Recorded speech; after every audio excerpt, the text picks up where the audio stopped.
Hi friends, ಈ ಗಿಡ ಎಲ್ಲರಿಗೆ ಗೊತ್ತು. ಆದರೆ ಈ ಗಿಡದ ಬಗ್ಗೆ ಕೆಲವರಿಗೆ ಮಾತ್ರ ಗೊತ್ತು. ಈ ಗಿಡಕ್ಕೆ ಆಯುರ್ವೇದದಲ್ಲಿ ಮಹತ್ವದ ಸ್ಥಾನವಿದೆ. ಏಕೆಂದರೆ ಈ ಗಿಡದಲ್ಲಿ ಔಷಧಿಯ ಗುಣಗಳು ಯಥೇಚ್ಛವಾಗಿದ್ದಾವೆ. ಫ್ರೆಂಡ್ಸ್, ಈ ಗಿಡದ ಬಗ್ಗೆ ಸಂಪೂರ್ಣ ಮಾಹಿತಿಯನ್ನು ನಿಮಗೆ ತಿಳಿಸ್ತೀನಿ. ಅದಕ್ಕಿಂತ ಮೊದಲು ಈ ವಿಡಿಯೋಗೆ ಒಂದು ಲೈಕ್ ಮಾಡಿ, ಹಾಗೆ ವಿಡಿಯೋವನ್ನು ಶೇರ್ ಮಾಡಿ, ಹಾಗೆ ನಮ್ಮ ಚಾನಲನ್ನು ಸಬ್ಸ್ಕ್ರೈಬ್ ಮಾಡಿ. ಈ ಗಿಡವನ್ನು ಕನ್ನಡದಲ್ಲಿ ಶಂಕು ಹೂವಿನ ಗಿಡ ಎನ್ನುತ್ತಾರೆ. ಇದರ ವೈಜ್ಞಾನಿಕ ಹೆಸರು ಕ್ಲಿಟೋರಿಯಾ ಟರ್ನೇಟಿಯಾ ಎನ್ನುತ್ತಾರೆ. ಇದು ಅರಳುವ ಹೂವುಗಳಲ್ಲಿ ಫ್ಯಾಬೇಸಿಯೆ ಕುಟುಂಬಕ್ಕೆ ಸೇರಿದ ಸಾಗುವ ಬಳ್ಳಿ ಗಿಡ. ಇದನ್ನು ಸಂಸ್ಕೃತದಲ್ಲಿ ಗಿರಿಕರ್ಣಿಕ ಎನ್ನುತ್ತಾರೆ. ಹಿಂದಿಯಲ್ಲಿ ಅಪರಂಜಿತ ಹೂಗಿಡ ಎನ್ನುತ್ತಾರೆ. ಈ ಸಾಗುವ ಬಳ್ಳಿ ಗಿಡದ ಹೂಗಳು ಮಾನವ ಸ್ತ್ರೀಯರ ಯೋನಿ ಆಕಾರದಲ್ಲಿ ಇರುವುದರಿಂದ ಲ್ಯಾಟಿನ್ ಭಾಷೆಯಲ್ಲಿ ಇದರ ಹೆಸರು ಕ್ಲಿಟೋರಿಯಾ ಎನ್ನುವುದು ಕ್ಲಿಟೋರಿಸ್ ನಿಂದ ಬಂದಿದೆ. ಟರ್ನೇಟಿಯಾ ಎಂದರೆ ಇಂಡೋನೇಷಿಯಾ ದೇಶದ ಒಂದು ಸ್ಥಳದ ಹೆಸರು ಟೆರ್ನೆಡ್ ನಿಂದ ಬಂದಿದೆ. ತಮಿಳು, ತೆಲುಗು, ಕನ್ನಡ ಮತ್ತು ಮಲಯಾಳಂ ಭಾಷೆಯಲ್ಲಿ ಇದರ ಹೆಸರು ಶಂಕುದಿಂದ ಬಂದಿದೆ.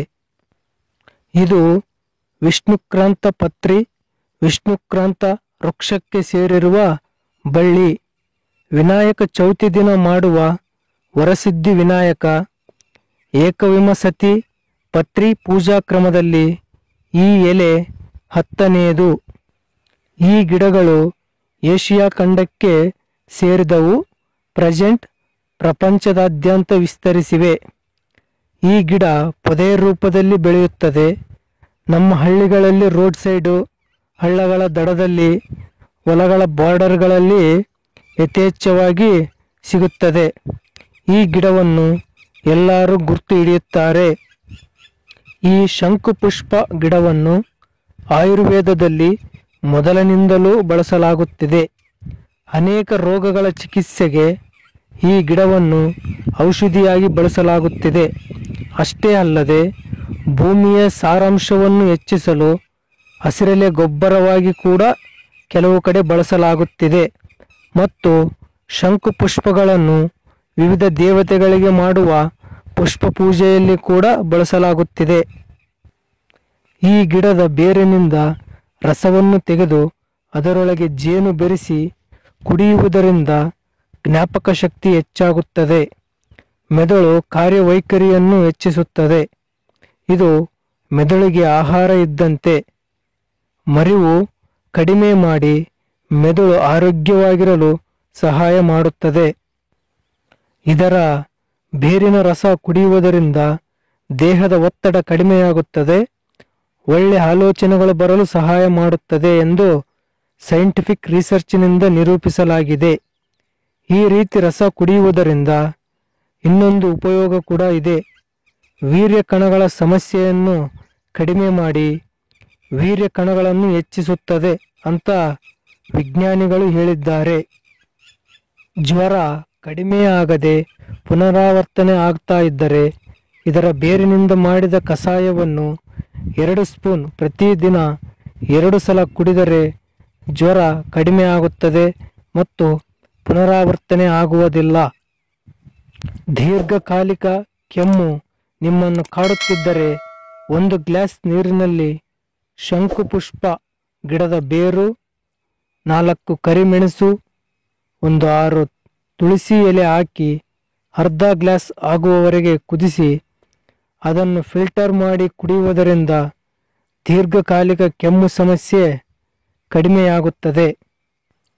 ಶಂಕುಪುಷ್ಪ ಗಿಡದ ಎಲೆ ಮತ್ತು ಸೀಬೆ ಗಿಡದ ಎಲೆ ತೆಗೆದುಕೊಂಡು ನೀರಿನಲ್ಲಿ ಕುದಿಸಿ ಮಾಡಿದ ಕಷಾಯವನ್ನು ತಣ್ಣಗಾದ ಮೇಲೆ ಬಾಯಿಯೊಳಗೆ ಹಾಕಿಕೊಂಡು ಉಗುಳುವುದರಿಂದ ಗಂಟಲು ನೋವು ಕಡಿಮೆಯಾಗುತ್ತದೆ. ಶಂಕುಪುಷ್ಪ ಗಿಡದ ಕಾಯಿಯೊಳಗಿನ ಬೀಜಗಳನ್ನು ಪುಡಿ ಮಾಡಿ ಸ್ವಲ್ಪ ಪುಡಿಯನ್ನು ಗ್ಲಾಸ್ ನೀರಿನೊಳಗೆ ಹಾಕಿ ಕುಡಿಯುವುದರಿಂದ ಹೊಟ್ಟೆ ನೋವು, ಕೆಮ್ಮು ಕಡಿಮೆಯಾಗುತ್ತದೆ. ಕೆಲವು ಸೈಂಟಿಫಿಕ್ ರಿಸರ್ಚ್ನಿಂದ ಈ ಶಂಖುಪುಷ್ಪ ಗಿಡದ ಎಲೆಗಳಿಗೆ ಆಂಟಿಬ್ಯಾಕ್ಟೀರಿಯಲ್, ಆಂಟಿಫಂಗಲ್ ಲಕ್ಷಣಗಳು ಇದೆ ಅಂತ ನಿರೂಪಿಸಲಾಗಿದೆ.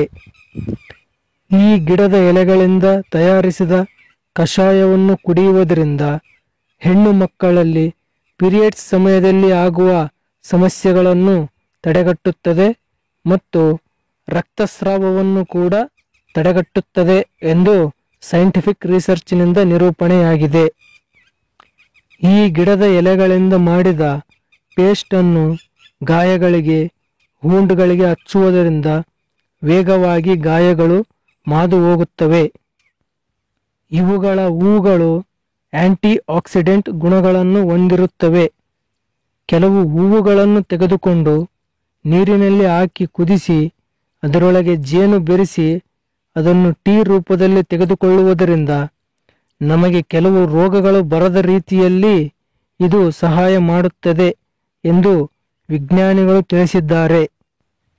ಬೆಳಗಿನ ಮುಂಜಾನೆ ಖಾಲಿ ಹೊಟ್ಟೆಗೆ ಈ ಹೂವುಗಳಿಂದ ಮಾಡಿರುವ ಟೀಯನ್ನು ಕುಡಿಯುವುದರಿಂದ ಗ್ಯಾಸ್ ಟ್ರಬಲ್ ಸಮಸ್ಯೆಯನ್ನು ನಿವಾರಣೆ ಮಾಡುತ್ತದೆ.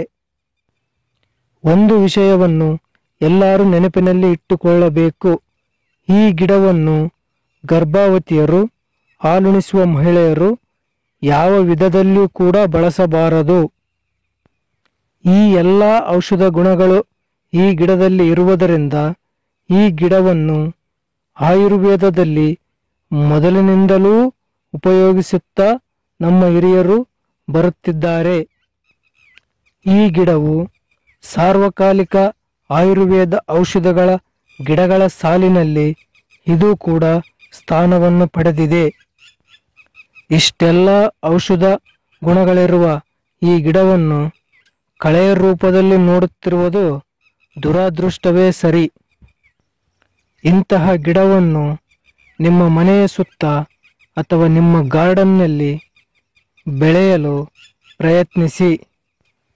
ಫ್ರೆಂಡ್ಸ್, ಈ ವಿಡಿಯೋ ಏನಾದರೂ ನಿಮಗೆ ಇಷ್ಟವಾದಲ್ಲಿ ಒಂದು ಲೈಕ್ ಮಾಡಿ, ಹಾಗೆ ವಿಡಿಯೋವನ್ನು ಹೆಚ್ಚು ಜನಕ್ಕೆ ಶೇರ್ ಮಾಡಿ ಮತ್ತು ಇಂತಹ ಮತ್ತಷ್ಟು ವಿಡಿಯೋಗಳ ನೋಟಿಫಿಕೇಷನ್ ರೂಪದಲ್ಲಿ ಬರಲು ನಮ್ಮ ಚಾನಲ್ ಸಬ್ಸ್ಕ್ರೈಬ್ ಮಾಡಿ, ಹಾಗೆ ಬೆಲ್ ಐಕನ್ ಕ್ಲಿಕ್ ಮಾಡೋದನ್ನು ಮರಿಬೇಡಿ.